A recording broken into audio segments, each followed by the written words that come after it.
Hey there, welcome back to another video. This time around, it is my review of the 2018 coming-of-age drama film, Mid90s. Now, this is a film that, when the trailer dropped for it, I thought it looked like it had potential. But I never really got around to checking it out until very recently. And there were things about it that I liked. But in all honesty, I was kind of disappointed by this movie. I felt this film was, ironically enough, very mid.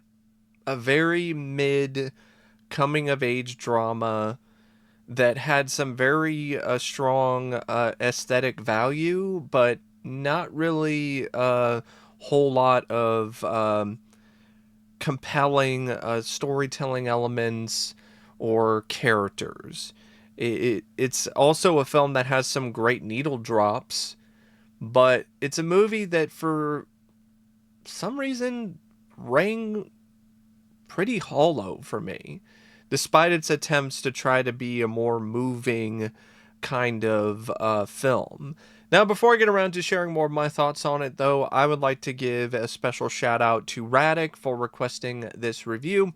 And if there is another film, TV show, or topic that you would like to see me discuss in the future, feel free to donate to either my PayPal, my Patreon, or my Cash App. The links to all three are in the video description down below, and I will try to get to your requests as soon as I possibly can.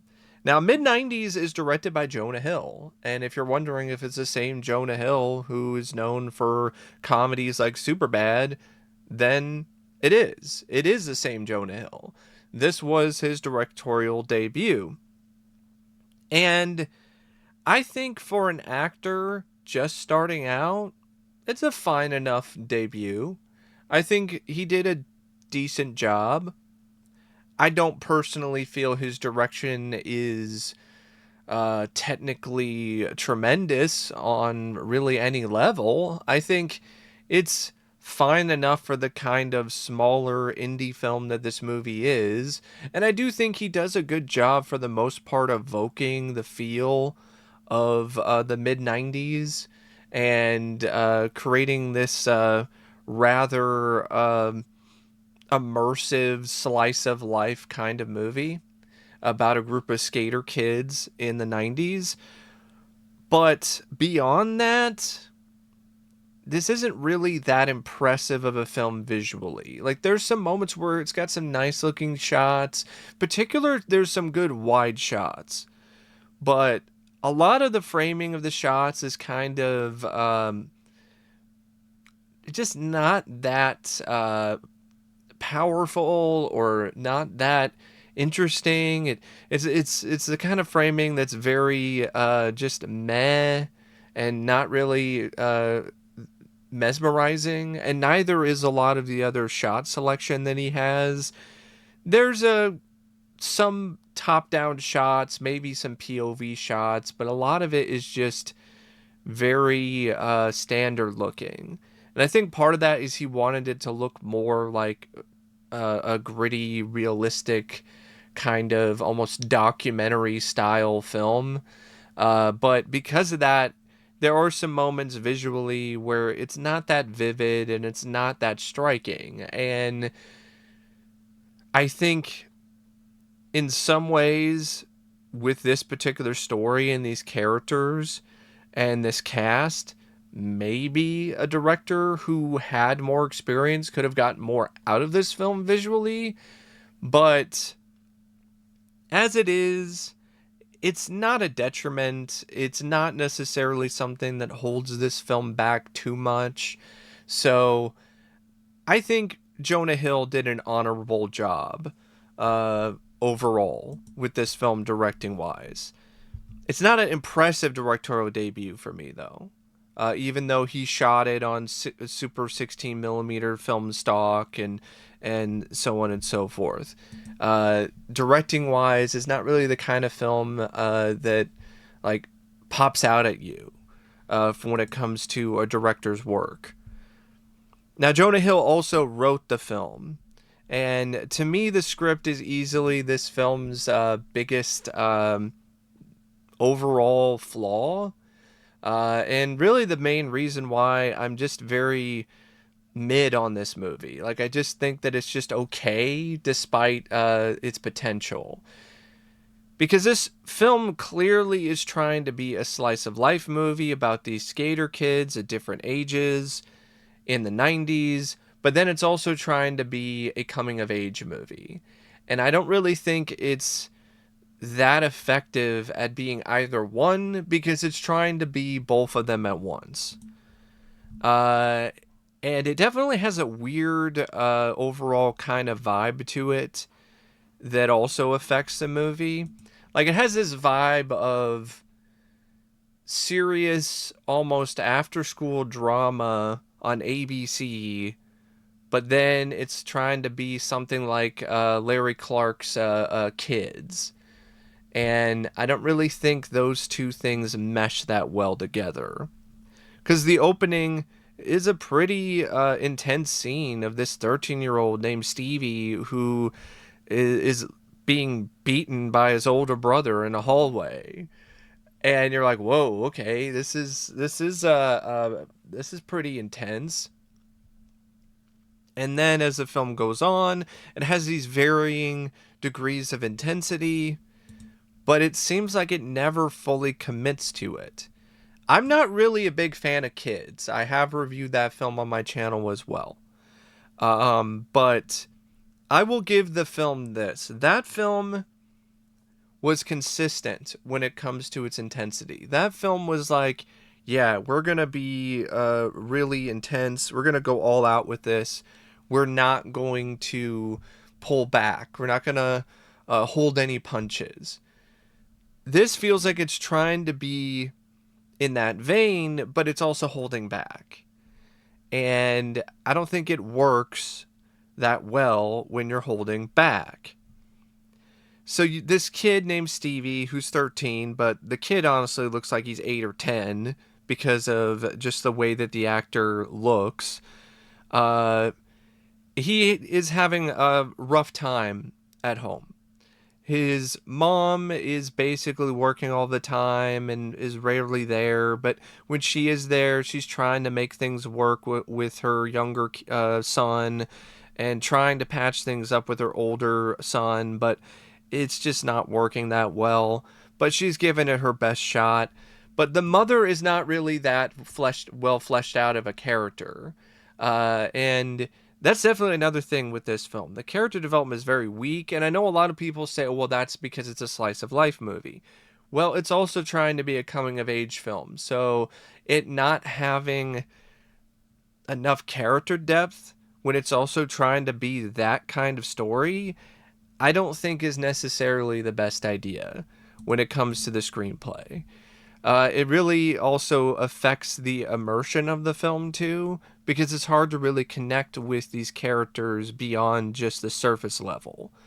So you have this stuff involving Stevie and his issues at home, and he sees these skater kids who are hanging out, skating, talking shit, doing all this other stuff, and so he wants that. He wants that camaraderie because he hangs out at a skate shop where these kids wind up hanging out at. And so one thing leads to another, and he actually winds up befriending one of the skater kids. And this kid named Ruben then introduces him to the rest of the group. You have the leader, Ray. You have the loudmouth fuck up named Fuck Shit. And the quiet fourth grade, who's really into making skater videos. And despite the fact that Stevie has never really done much skating at all, he's really drawn to this group because of their camaraderie. And it seems like it could be a potential family for him because he doesn't feel at home within his own family. And he then starts imitating their behavior, their antisocial attitudes. He starts practicing, learning how to skate, and he's still not really that good at skating. Like, even by the end of the film, he hasn't really improved that much as a skater. Like, he can just barely kind of get around. Uh, I thought that he was actually going to improve more, like learn some tricks, do stuff like that, but he doesn't really evolve when it comes to his skating skills beyond the most basic level. Because this film almost feels like it stops short. Like it just ends at a point when you're thinking that there's going to be more to it when it comes to its story and the narrative. It's almost as if this film had like 30 minutes of character development and depth and storytelling that was just chopped out of the screenplay or the story in order to have a tighter film in terms of the runtime. That's definitely the kind of vibe that I get from this screenplay by Jonah Hill. So Stevie, he starts to really become very close with this group of kids. Uh, it's a kind of a weird thing for me though, because Stevie is clearly the youngest. Like he's really young in comparison to the oldest kids in that group, who I don't even know if I even want to call them kids because it seems like they're like high schoolers. So you've got young adults in this group like fuck shit and Ray, who look like they're closer to college age than they are middle school. So that's just a little off to me, but I don't have the personal experience that other people do when it comes to hanging out with these kind of groups, with young adults who are mixed with other kids and so on and so forth. Apparently, that was a thing back in the 90s, especially in these skater communities. So that isn't something that's necessarily forced, apparently, but it just feels a little off and weird to me. Especially when I'm seeing this 13-year-old kid uh, be constantly exposed to not just bad behavior, but like some really messed up shit. Underage drinking, drug use. There's even a scene at a party when he gets coerced into sex with a young girl. And she's way older than he is. And speaking of Stevie, eventually he gets a nickname of Sunburn by the group. And because of the fact that he's being focused on more than Ruben starts getting into a bit of a feud with Sunburn. And this kid, Sunburn, throughout the course of the story, he becomes increasingly more obnoxious and honestly more and more like a little shit. And the screenplay is insinuating that this transition for him as a character and as a young man is a positive thing. And I'm kind of like, ever since he hung out with these kids, with this group of skaters, he's just gotten into all kinds of trouble. He's become entitled. He's screaming at his mother like like an absolute dickhead. Like there's a scene where he's literally screaming at his mother to shut up. He's going, "Shut up! Shut the fuck up! Shut up!" And the mom's just sitting there and taking it.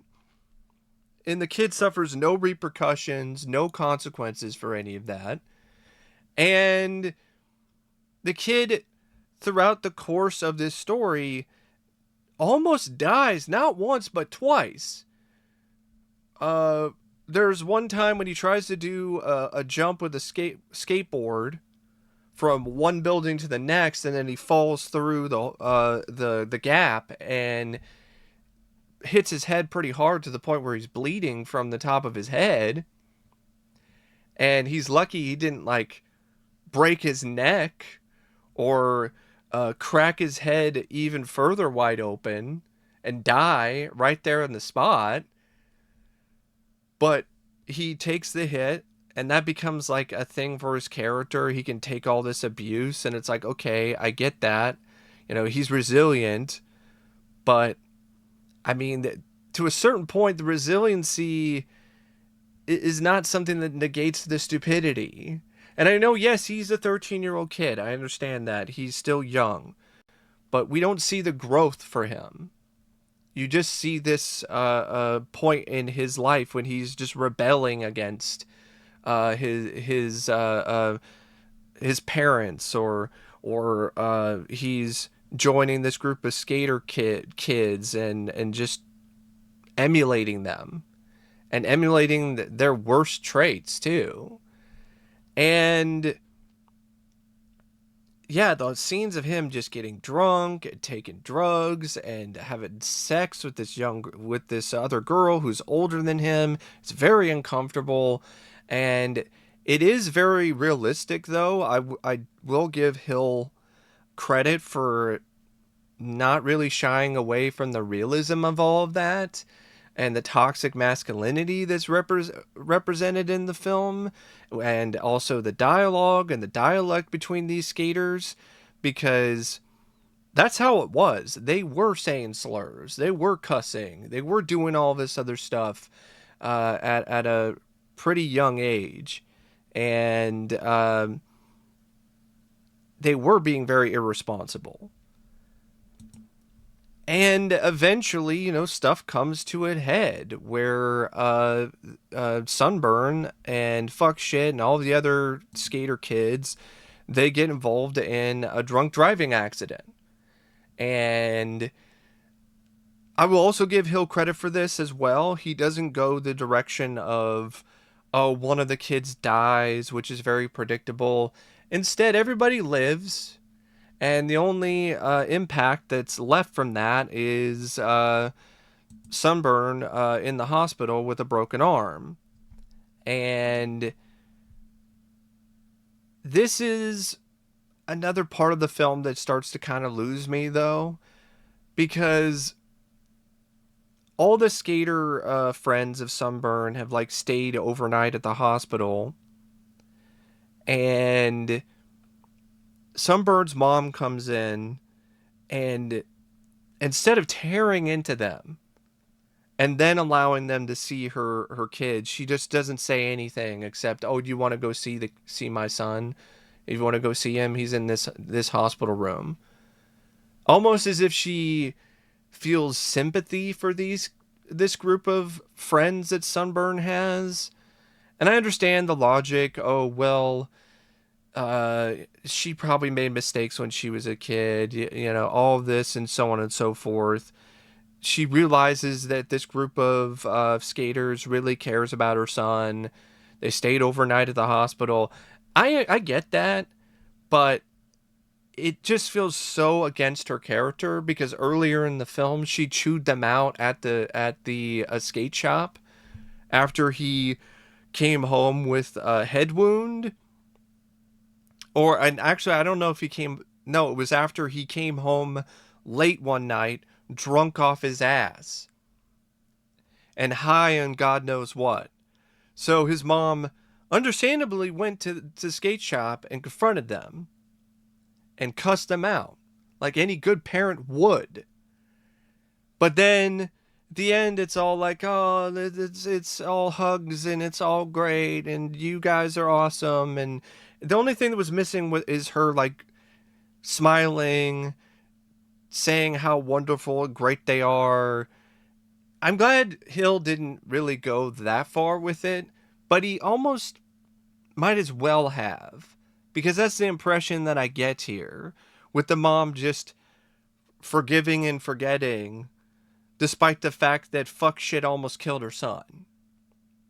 That is absolutely what happened there. Fuck shit was so plastered and drunk and out of it. He had no business behind the wheel of a car, and he was just lucky that they just hit a pole and flipped over and nobody got seriously injured or killed. And then the movie ending with this skate video the fourth grade created called Mid90s. it has this very after school special kind of feel to it. It's kind of sweet, but at the same time feels a little tacked on to me.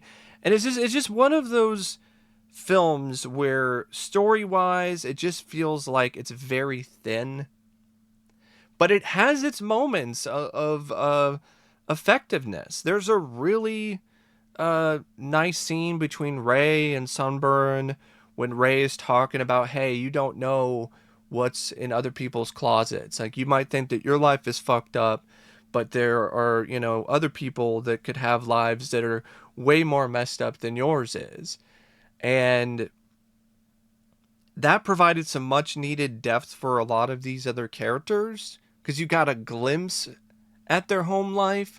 You got a glimpse at the kind of drama and the kind of issues that the other skater kids were dealing with. But that's all you get. It's just a little glimpse of that. You don't get anything more in depth when it comes to that. And yeah, it just has this overall vibe of this is just really more about vibes, and it's really more about the aesthetic, and it's not really about anything more concrete in terms of the characters or the story it's trying to tell, because it just seems like there's a lot of things that are thrown around in terms of some potential subtext or some sort of character moments, but there really isn't a lot of significant effort put into them. Like there's this whole thing with Sunburn and his older brother, and you're thinking that that's going to lead to something where the older brother is going to have a change of heart, or he's going to actually do something about his behavior and him just continually beating his younger brother and using him as a punching bag. But all you get is this little scene at the hospital where he gives him some orange juice. And I'm like, okay, yes, that's a step forward in the right direction, but he's still an abusive asshole who abuses his brother. And I'm supposed to be like, oh, he learned his lesson. He's moving forward in the right direction now, just because he gave him some orange juice. Like, is he really going to stop beating him? It doesn't seem like he's going to. It seems like he's still the same messed up older brother, but now he just did one little act of kindness. And it's not like he suffered any consequences or for any of his other actions. And it's not like him giving the orange juice of somehow absolves him of the other stuff that he's done. And if this was just a slice of life movie, then that might have worked out okay. But because of the way that it ends, because of the way that the story progresses beat by beat, it definitely feels like it's also trying to be a coming of age movie with Sunburn, doing all these things and acting out and then learning from it. But then you never really get the learning from it portion. So it just feels like it's half baked. But overall, in my opinion, the screenplay is very below average to me. And it also doesn't help that Jonah Hill had none of these actual experiences. Maybe he hung out or worked at a skate shop as a teenager or as a kid, but he really wasn't that into that group. And this almost feels like a poser trying to insert themselves into this community, and it feels very inauthentic at times. And maybe it would have been better if Jonah Hill didn't write this. Maybe if you had somebody who actually experienced these things, have them write it instead of essentially basically a trust fund kid who is now writing about these experiences of these young kids, these adolescents in the 90s who were a part of the skating community. But it could have been worse because it wasn't like just, a straight up vanity project. And it did have some heart to it, but I just felt like there was a lot missing. from this screenplay and from the overall film. The cast, though, was great. I thought Sunny Suljic as Stevie, as Sunburn, I thought he was spectacular. I thought he was really good. It was honestly one of the best performances by a young actor that I can think of that I've honestly seen in a while. Lucas Hedges is Stevie's older brother. It has its moments, but it's ultimately a pretty underwhelming performance to me because of the fact that it just feels like there's really only one note to it. Na-Kel Smith was also really strong as Ray. I felt, in all honesty, his performance out of all of the group of skaters was easily the best, especially that scene between him and Sunburn when he's talking about how, you don't know what's going on in other people's closets, and he's talking about how he was feeling, what was going on after his younger brother's death. Uh, that is definitely one of the highlights of the film, Na-Kel Smith. And he's also a phenomenal skater. And then you have Olin Prenot as fuck shit. I mean, he did a good job playing a fuck up. I will say that. But I also thought he was a little obnoxious. And I think that's the point. But it was almost to a point where he wasn't enjoyable to watch. It was kind of annoying. Gio Galatia as Ruben was fine. He was all right. Ryder McLaughlin is fourth grade, the silent guy. He was, also serviceable. Alexa Demie is Esty. That was really creepy and weird. Apparently, she was like 27 when she, or in her 20s when she played this role. And Sunny was way younger than she was. So that's definitely a little skeevy. I gotta be honest. The scenes with her and this kid kissing and going to bed together, like I'm just like, I know it's fictional, but like, could you maybe have casted somebody that was closer to the age that Sunny was? I mean, it still would be messed up regardless because of the context of the scene, but it would definitely have a little bit less of a skeevy sort of vibe to it. All these years later. And want to give a shout out to Katherine Waterston as well, who played Ian and Stevie's mom, Dabney. But I feel that she was really given a raw deal here because the script it felt like there's going to be more to her character, but then she is given maybe like 2 or 3 scenes at most.